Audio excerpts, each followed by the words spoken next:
Welcome. What is up? Thank you for tuning back into the Chaos Lair. Of course, I am Chris Chaos here with the 411 for SmackDown Live. The Kevin Owens Paradise, if you will. Tonight, I got kind of screwed a little bit. Let's just be honest with you. For the first time in many months, my DVR decided to go a little crazy. So I didn't get to see all of the first hour of SmackDown. Why, you ask? Well, work beckons. And so I come home and it's not taping. I know you all know my struggle. Every so often, your DVR is going to have a brain fart, and it just happened to happen tonight during SmackDown. It taped the first 2 minutes. And then it died. It didn't. I don't know. It taped the other things that were recording, but it didn't tape SmackDown, which was very odd to me. I don't understand it. But anyway.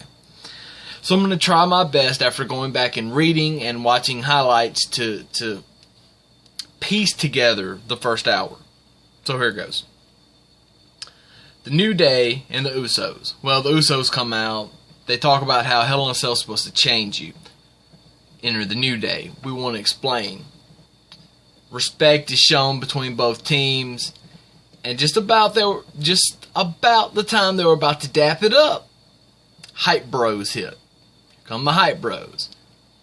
This is the problem with the tag division. It's always you two, blah blah blah. Well, yeah, that's because that's what people want. Then all the rest of them come out.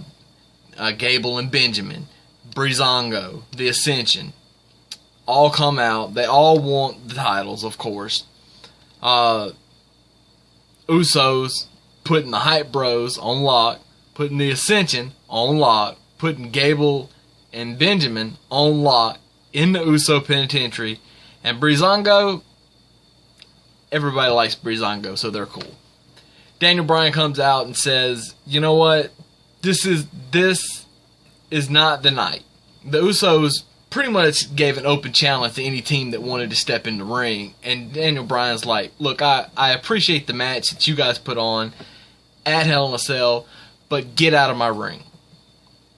The fans loud, no, no, no.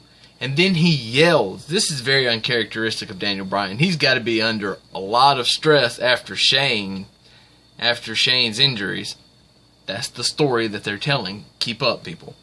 That get out of the ring. You're not going to like this, but get out of the ring. Now, when I say get out, I mean get out.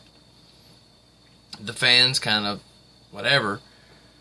Fatal 4-way match with the other 4 tag teams. New Day just happens to be out because they just lost the determining match.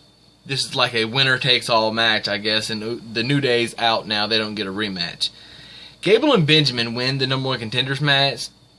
I don't exactly love it.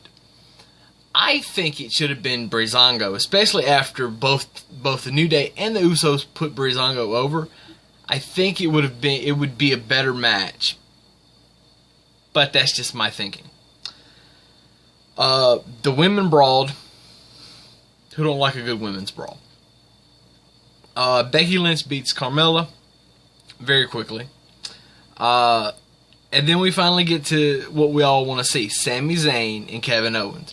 Kevin Owens talks about when he comes out, he's announced first off as the victorious Kevin Owens, which is just phenomenal by Greg Hamilton. I'm sure somebody told him in his ear to do that. But then he says, you know, I told you I would send Shane to hell, and he did, and blah, blah, blah. And now this is my own paradise, the Kevin Owens show. And he had a guardian angel that night. And then he calls out Sami Zayn. And before Sami can speak, he says, I need you to tell everybody that I had nothing to do with you coming out. Which technically, after Sami explained, he did, but he didn't. Sami finally gets the chance to come to SmackDown, the land of opportunity. It's so fantastically mediocre. He fell into mediocrity. That's just what happened. And he quickly found out, especially after Shane just blew him off when he tried to warn him about how brutal Kevin would be in the cell, that Shane didn't care about anybody. And you know what? Me and Kevin have been best of friends and we've been enemies. But we will always be brothers. Always will we be brothers. That's kind of a little shoot there. You know, they put each other over. Give it up for Kevin Owens. Give it up for Sami Zayn. Give it up for Kevin Owens. Give it up for Sami Zayn. Yeah, it's good. I can't wait to see the dynamic of a heel Sami Zayn, because it's something that we've never seen before. In his whole career, he has never been heel. There have been dirty-ish times that he's had to get his hands dirty before he became Sami Zayn, and a couple of times here and there against Kevin Owens, but never a full heel Sami Zayn. So it's going to be interesting to see how that goes. Orton and Nakamura after that beat Aiden English and Rusev.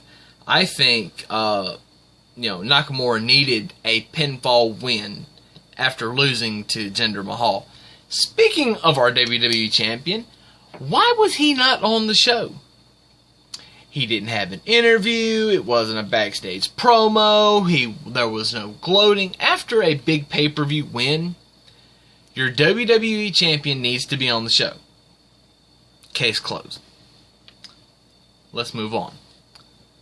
The Bludgeon Brothers, I love. Luke Harper, Eric Rowan. Put them back together, repackage them into something completely different. Kind of feels Viking-ish now. Instead of creepy Wyatt, they're now kind of vicious Viking-looking guy. You know what? I'm straight. Let's see where this is gonna go. Rowan without Harper is no good, and Harper without Rowan is pretty good, but not near as good as with Rowan. So let's just see how this goes. I'm excited for it. Ziggler and Rude, their back and forth promo. It looked to me like Bobby Roode got lost, which really surprised me. Like maybe he just had a brain fart too. I mean, I guess we all do it. I've done it a couple of times in front of people speaking, so I can only imagine what, it happens. I can't throw a huge flag. I mean, shit happens. Next week we get a rematch. That is what we want to see. And I love the fact that Bobby Roode said, hey, I outsmarted you. I just did what you were doing, but I did it better. It made perfect sense. The United States title, it was a great match. AJ Styles sells the end of days better than any other person on the SmackDown Live roster. It's just, I don't know, he just has like the perfect knack to sell that move. It's just phenomenal. Baron Corbin wins. He got the pinfall that some people say that he probably really needed on Sunday night. I think that the finish on Sunday was great because it takes advantage of that whole triple threat that you don't need to pin the champion to win the title. He boots AJ out of the ring, pins Ty, wins the title, and then during the rematch, he beats AJ to retain the title. And now AJ is free, I guess, to move on to Jinder Mahal. Excuse me. To Jinder Mahal, because Jinder is going to need somebody new to feud with, and basically who else is there on SmackDown Live to challenge for the WWE title. And if anybody's going to take the title off of Jinder, which I don't want to see, I would be very happy that it would be AJ Styles other than anybody else. So there you go. There's my thoughts on SmackDown, as mismanaged as the night has been. I hope you enjoyed my thoughts. I will come back. I may have some thoughts on NXT tomorrow night, so check out for that. As always, that's all I have for tonight. So deuces, as always, and chaos is out of here.